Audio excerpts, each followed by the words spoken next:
welcome if you're here with us for the first time, and welcome back to our customers. I know we've got a lot of customers on the webinar today, so welcome to everybody. Just what we're going to run through on the webinar today. So we'll just do a few introductions, make sure with sort of new faces and customers around that everybody is on the same page. We're going to run through a bit of an intro on Cyber Essentials, the key changes to the questions. We're going to break out into Cyber Essentials and then Cyber Essentials Plus, and then go through next steps. Just a bit of housekeeping. So we will have time for questions, hopefully at the end. So there is a Q&A box on the webinar platform. As we're going through the webinar, feel free to drop questions in there, or wait until the end if you have questions at the end, and we'll pick them all up in the final section there and hopefully get through as many as we can. So just an introduction to DigitalXRAID, just so that everybody is on the same page and knows who we are. So DigitalXRAID are a full service cybersecurity consultancy. So we actually offer services across all three pillars of cybersecurity: offensive, defensive, and compliance. So we've got a wonderful team of ethical hackers who are offering penetration testing services from web and mobile app to infrastructure, all the way through to sort of phishing campaigns and full red team exercises. We've got a very talented bunch of security analysts and threat intelligence specialists and all sorts in our Security Operations Center, which is a 24/7 security monitoring and protection service. And we also have our very wonderful compliance team, some of whom are with us today, who are offering services across Cyber Essentials certifications and plus, ISO certifications, cyber maturity assessments against NIST frameworks, and all sorts of different compliance things. And then our values, these are actually very important to us, which I thought it was important to share here. We really do live by these day to day. I won't go through all of them, but obviously customer first is an important one for you guys on the call. And everything we do is guided by especially the customer first value. And then I'm hoping that you're going to see an example of it's good enough is not good enough today. The guys we've got on the call will definitely be striving for excellence in the delivery of the content and all of the information they've got for you. So today we've got with us Ryan, Amin and Gary, who a lot of you will already know. They're our Cyber Essentials key team. So with that, I will hand over to Ryan. Ryan, just let me know when you want me to move on slides.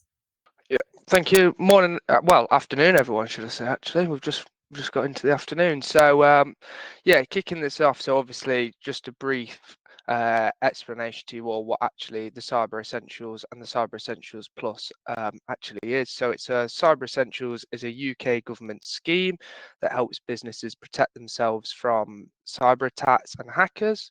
It's based on a self-assessment questionnaire that organisations answer to address the scope of the assessment, their employees, devices and work locations. So I know that some customers at the moment are just doing the Cyber Essentials and some go for the package of both of them. Obviously, we are here to do whatever your requirements are as an organisation. Next slide, please, then, Laura.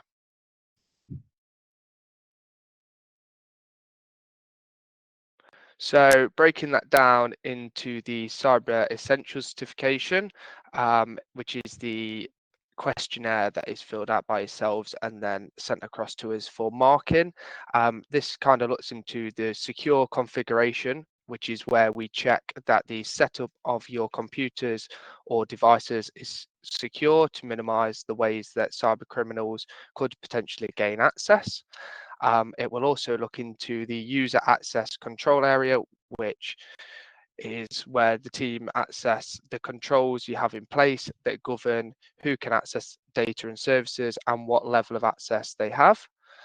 It will also be looking into the malware protection, and we'll have to ensure that you have clearly outlined how you identify and neutralize viruses or other malicious software so you can mitigate issues before they can cause harm.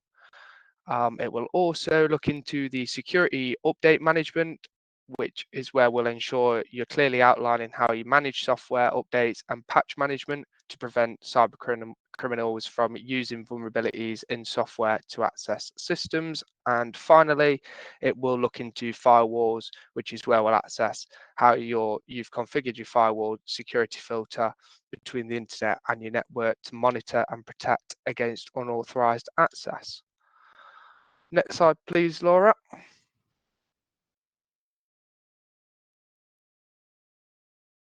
The other part of the Cyber Essentials certification is then if you were to go on to do the plus element of it, this is where a technical check based on your Cyber Essentials is carried out, and it's a audit, and that is split down into different parts. The first part is being the device sample audit, which is where we will select a sample of computers within your organization and verify that they are configured according to the Cyber Essentials scheme. Then we'll look at a vulnerability scan, which is where a scan will be conducted on the selected machines to ensure patching and basic configurations meet required standards. We'll then carry out an external port scan, which again is a scan of your internet-facing IP addresses, and this will be performed to detect any misconfigurations or vulnerabilities. We'll then do a little email and browser test, and this is to test any of your internet browser configurations, and this will be done to confirm they are properly set up to prevent the execution of malicious files. And then finally, we will require an evidence collection, and this will be screenshots, which will be proof of compliance with the Cyber Essentials standards. So anything that you put into your Cyber Essentials questionnaire, we will be then picking out a sample number of devices to ensure that you've got them measures in place. Next slide, please, Laura. There's many benefits of the Cyber Essentials scheme itself, whether that is you're just doing the Cyber Essentials or you go on to do the Cyber Essentials Plus as well. So I've just picked out a few of the benefits for your organizations. One being it improves your company reputation. Obviously, you're able to go for certain tenders or potentially put it on your website. It makes you look more appealing to customers. It obviously has a big benefit with it being safeguarding to data and important information. It also keeps your company up to date with the world. Obviously, cyber is moving at a rapid rate, so being all over this is really good for your organization and makes you look more appealing. It also has a benefit because it makes you look more adaptable than other organizations, and also being compliant with modern cybersecurity needs. Obviously, we're here today to discuss the changes that are coming. It's always updating every year at the moment to ensure that anything that's found that needs to be trialed and tested is being in them questionnaires. And also it sets your company apart from other brands. Next slide, please. And again, so we're now going to be looking at the specific changes that are coming to the Cyber Essentials and Cyber Essentials Plus. Before I hand over to my colleague, the most important thing is this is going to become in place from the 28th of April 2025. So just bear that in mind when you're looking at renewals. And with no further ado, I will pass you over to Amin, who's going to talk you through the changes that are coming to the Cyber Essentials question set. Everyone. Today we will go through the significant changes in the new Cyber Essentials question set. Several questions have been reworded for clarity. For instance, A1.1 now explicitly state that the 150 character limit includes spaces, ensuring just a clear guidance. 1.11 ask if ISME can contact your organization for research purpose, helping them to improve their scheme based on the real world feedback. This question was already attached to question 1.10. Now it's a separate question. Next slide, please.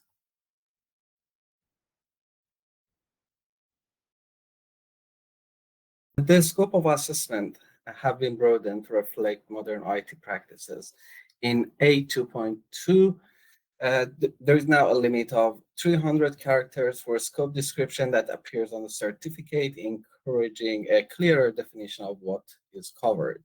And it's now highlighting that what should be included and what should be excluded. So all applicant that's going to put an exclusion statement and a scope description there needs to have an exclusion clarified in their statement.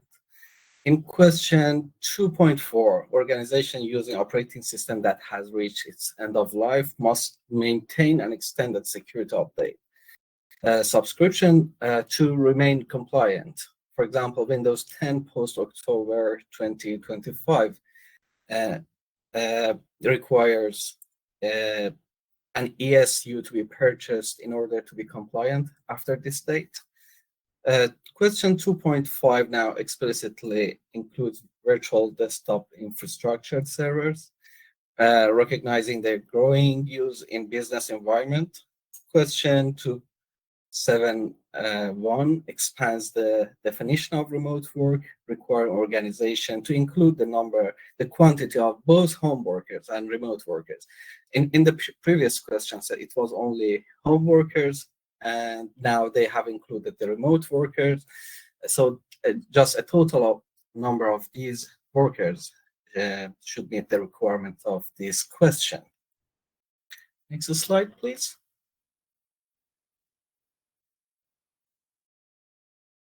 Thank you. Firewall management requirements have been strengthened. So in question 4.3, passwordless systems are now an acceptable method of authentication, reflecting the adaptation of modern security technology like biometrics and hardware tokens. A4.5 shifts focus from simply listing enabled services to requiring a formal process for managing firewall configurations. Question 4.6 introduces new requirement for review firewall rules at least once every 12 months, ensuring that unnecessary rules are promptly removed. Next slide, please.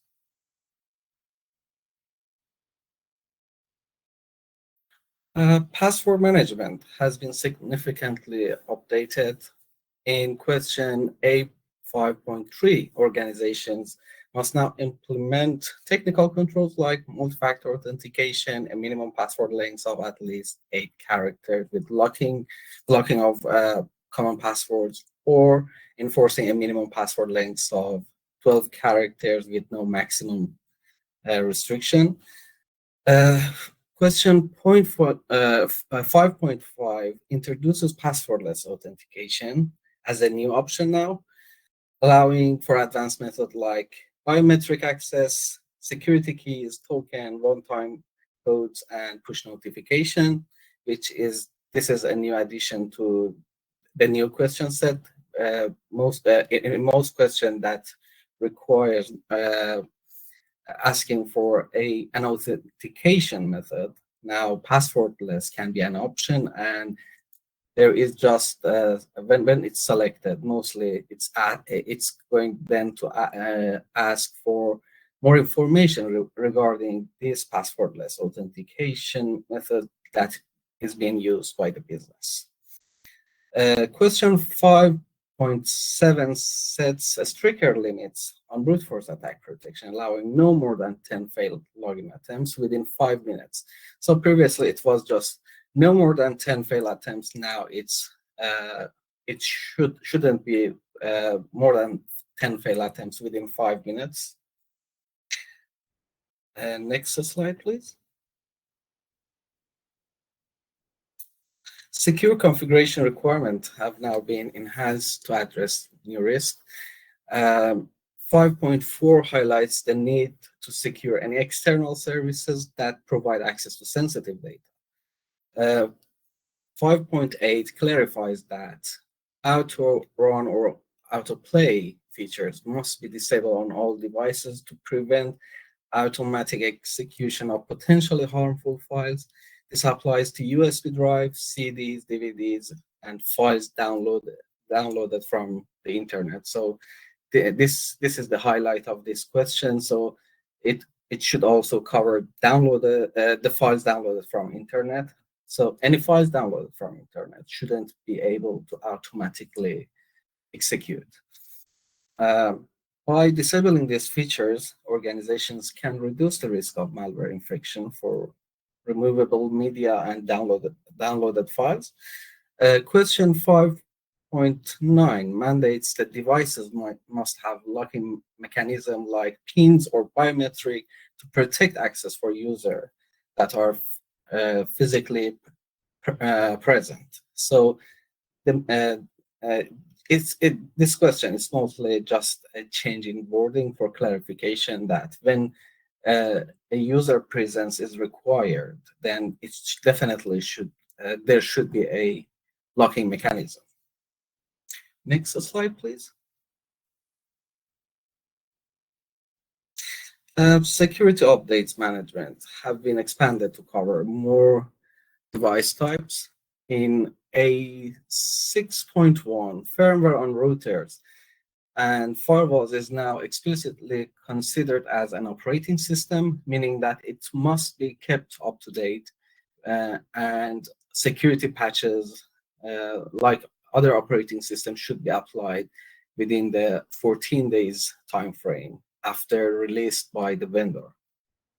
A key new requirement introduced in Section 6 is the mandatory application of critical vulnerability fixes as soon as they become available. This means that any high-risk vulnerabilities identified by vendors must be patched immediately, reducing the risk of the exploitation.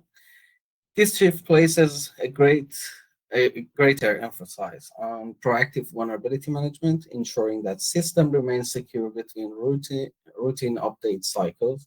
Vulnerability fixes include patches, updates, registry fixes, configuration changes, scripts, or any other mechanism approved by the vendor to fix a known vulnerability. So previously, it was just expected that to update to be applied within the 14 days time frame. It's now more to that. It's vulnerability fixes, which includes patches, updates, registry fixes, any sort of mechanism that a vendor has advised to remediate a vulnerability. Next slide, please. Thank you. Additional resources and clarification have been added to support organizations through the certification process. References to requirement document have been updated to version 3.2.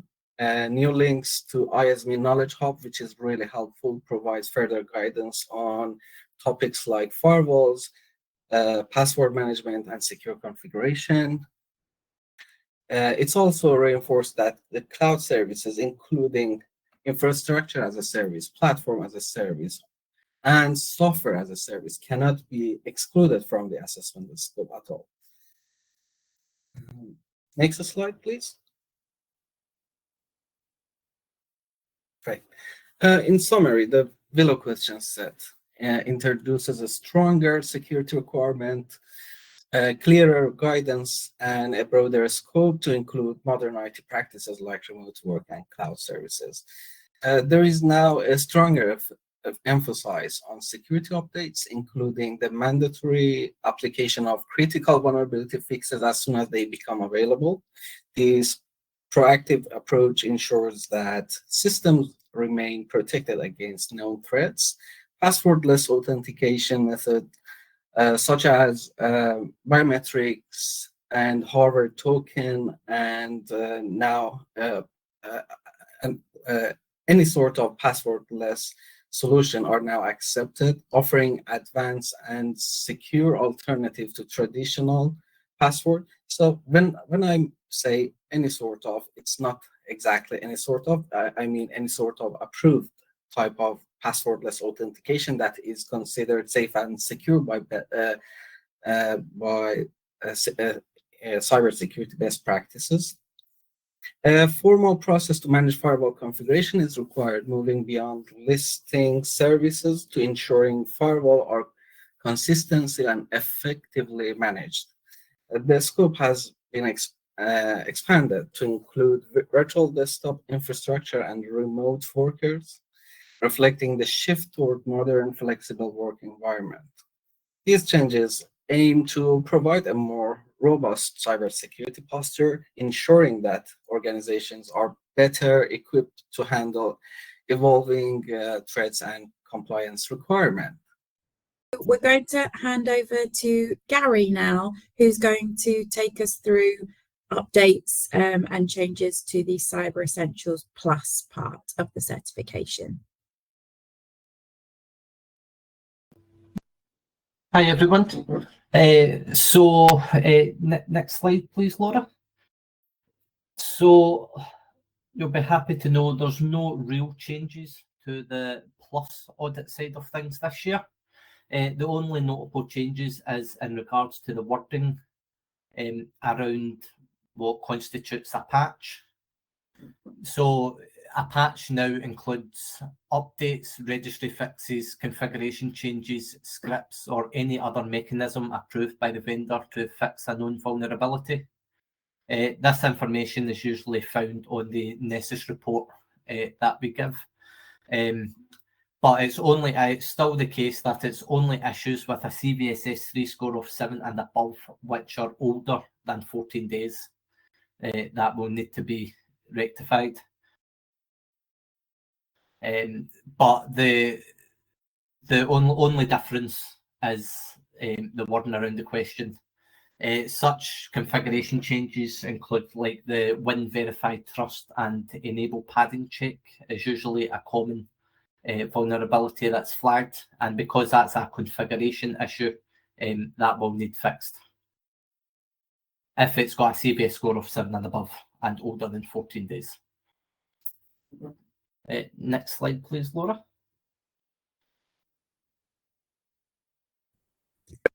Thanks, Gary. Back over to you, Ryan.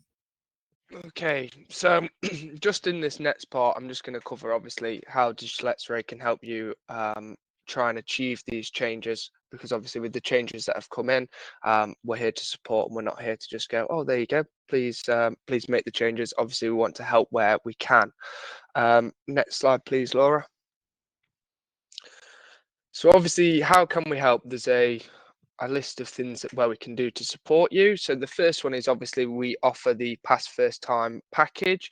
This means that in the unlikely event of a failure or where remediation is required, we promise to provide resets which are free of charge, and therefore there is no pressure on your company to achieve this the first time, as there won't occur any additional charges to alter the questionnaire, as long as it's within the remediation period. So as long as it's within them 90 days from passing your Cyber Essentials to your Cyber Essentials Plus, and obviously unless there is a new question set coming out with a deadline and it's within your 3 months of first being set up on the IASME portal to complete the Cyber Essentials. So as long as it's within your time frame, we will obviously help you to achieve them certifications. Obviously, we've got multi-year service agreements. This is where we'll remind you about your renewal dates ahead of time so that your business will never be uncertified. So you'll normally get an email from myself or someone in the project management office who will be notifying you that your certification is roughly 3 months away from expiring, and then we will need to find out who the relevant contact is for this year, if it's changed or if there's anything that we need to be aware of. Obviously, there's unlimited support. I touched on this with the pass first time, but there's unlimited support to assist wherever is required.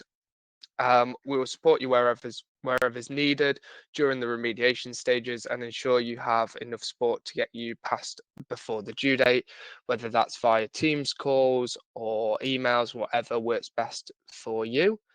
A big benefit with ourselves is obviously for the Cyber Essentials Plus, we use Nessus agents.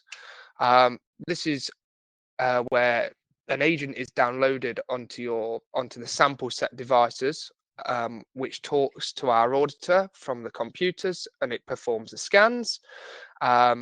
Therefore, we obviously on our end run the configurations to perform the scans, and this takes time back to you guys, obviously, because once it's downloaded, we will talk to it as long as they're online. Then we're able to run the scans, obviously with the permission of yourselves, and not just we're not just going to do it. We obviously need the permission. Obviously, as I've said, there's unlimited assistance to help you achieve the certifications in the remediation stages or during the timeframes that you've got. And also, we'll oversee the full process. So DigitalXRAID will ensure that we see the project through. This means that we will ensure that you meet all of the requirements necessary to pass the Cyber Essentials qualification.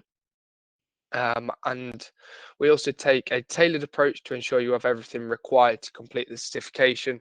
So we offer a tailored approach which will make sure you have everything you require in order to achieve the certification, providing support and guidance through the full process, making it as painless as possible for you. Next slide, please, Laura. So this is, I suppose, the most important slide of everything, which is the deadlines. So the Cyber Essentials and Cyber Essentials Plus deadlines. So the Cyber Essentials new question set will be valid from the 28th of April 2025. So when it comes to the 27th at 12 o'clock at night, from the 28th, anything that is set up on the iASME portal will then be the new question set. Anything before then will be the one that's present now. So if you're seeing challenges that you might see with the new question set, then you can obviously move it forward so that you are on the old question set and then work towards that. But something to note, that iASME's guidance states that you're not able to have one certificate on the new question set and one on the old question set. So this will mean that your Cyber Essentials Plus certificate will no longer be valid if you renew your Cyber Essentials on the Willow question set. Obviously, if that is if that's a problem with the certificates lapsing for a short period of time, then we have got solutions to that, and we've done this before with other customers to ensure that you will still meet your contractual agreements and obligations. So we just need to be aware of it so that we can work with you guys to ensure that's not a problem. Next slide, please, Laura. Brilliant, thanks, Ryan. So we've had a few questions come in, questions for the Cyber Essentials experts. So the first one is question A6.x means the 14 rule has now been removed. I mean, I guess that's for you. Has the 14 rule been removed from A6.x? Yeah, thank you, Laura.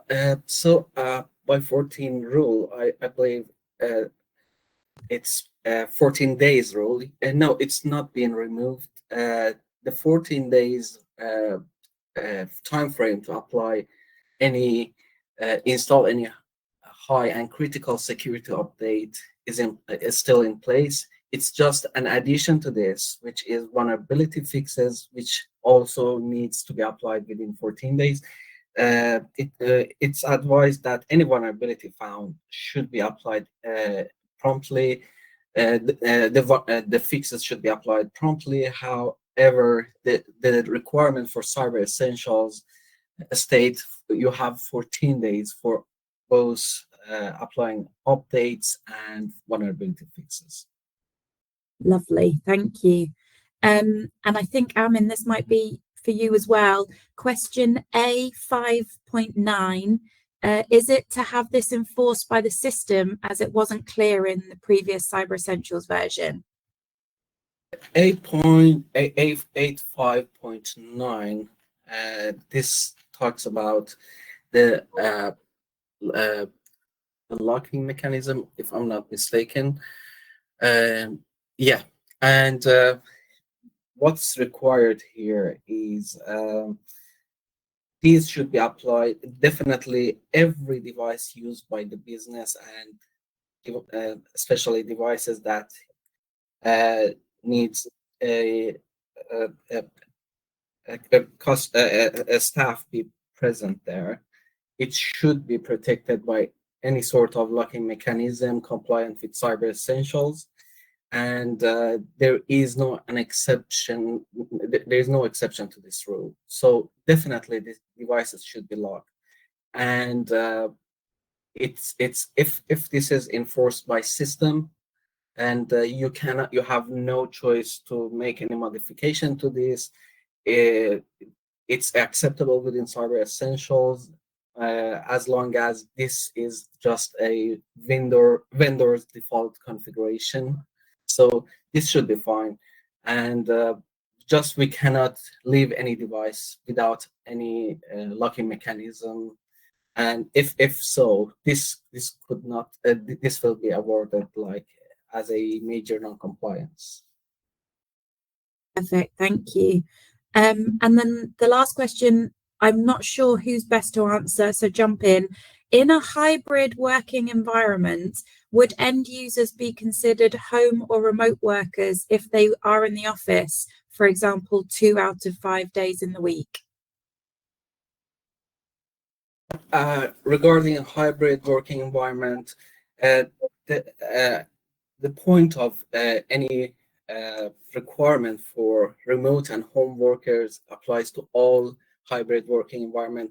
It's not really the case that how many days they work from home or how often do they go do it from home.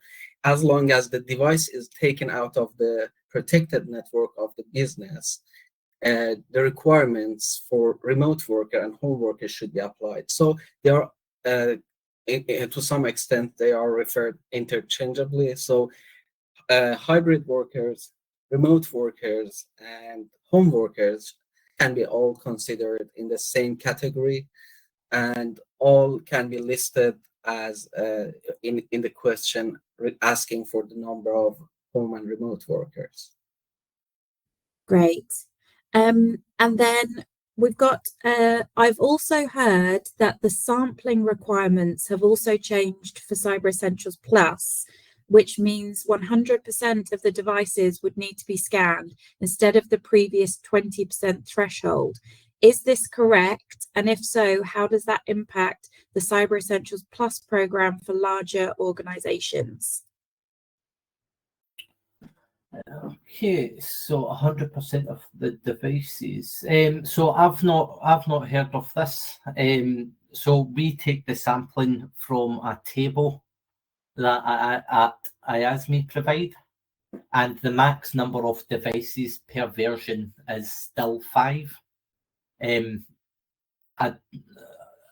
don't know who said 100% of devices, but in large organizations, if it was 100% of devices, then the Cyber Essentials Plus would take quite a bit of time. Okay, we can probably check that, can't we, Gary? Yeah, we'll check that. Yeah, I've got a log of who asked that question. So if we do hear anything about that, we can come back to you. And then what is the mechanism to cover the period between Cyber Essentials Plus on Montpellier and Cyber Essentials on Willow? Will this not be the case for all Cyber Essentials Plus holders? I guess, Ryan, that's coming back to you. Yeah, yes, it will be the case, which is why if that's something that is required for you for contractual agreements, then obviously we'll work with you to make a solution.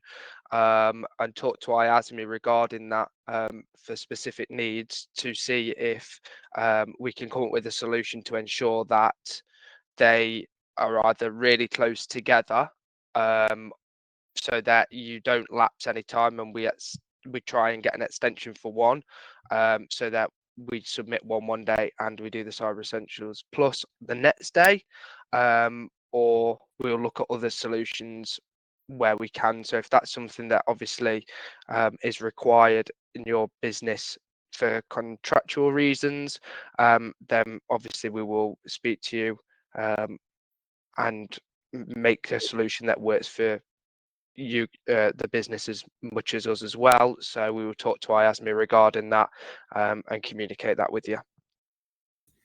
Great. And then I think this is the last question. Oh no, two more questions. Question, are we seeing a trend increase for Cyber Essentials and Cyber Essentials Plus being mandatory for insurance or being able to tender for contracts? I know from my perspective, we are seeing an increase, especially in certain sectors. There are more kind of requirements being put down around Cyber Essentials, for sure. Do you guys see any trends in that area? There's definitely an increase in it with for tendering for contracts from the businesses that we work with. More are being notified that they need Cyber Essentials Plus now and not just Cyber Essentials. Obviously, talking about trends, there has been the release by the educational sector that Cyber Essentials and Cyber Essentials Plus is now mandatory for all schools / colleges, etc. So anyone working in the education sector will have to have Cyber Essentials Plus. So yeah, there's definitely a trend in people requiring now Cyber Essentials Plus and not just Cyber Essentials. Yeah, and just on the back of that as well, for Cyber Essentials Plus, when you're certain tenders and contracts, especially with the MOD, are starting to require that your Cyber Essentials Plus certificate is the whole organisation. I've came across that only a couple of times, so I think that's specific to the tender or contract, but just something to keep an eye on. Great, thank you. And then the last question that I can see in here is the scanning agent for Cyber Essentials Plus going to be installed on max 5 devices for each major OS version or each make and major OS version? So it'll be installed on just the major OS version, but it also comes down to the edition as well. For example, if you have 62 Windows 11 Pro 23H2, it would be installed on 5 of them. But if you also had 62 Windows 11 Enterprise 23H2, it would be 5 of them as well. So it's more the OS version and edition rather than the make of device. Great. A couple more questions have popped in. Do we have experience of auditing non-UK based organisations for Cyber Essentials and Cyber Essentials Plus? Obviously, we can't go into detail, but I know that we do. Would you like to add anything to that, guys, or are we happy? Yeah. Just yeah, we've got experience in it. We do many, so it's just the same for them as much as what you guys are seeing. So they just have to ensure that that they meet the requirements for Cyber Essentials and Cyber Essentials Plus. Perfect. And then a question, I heard something about Cyber Essentials being required for charities. Have we heard any news on that? Have you guys heard anything on that?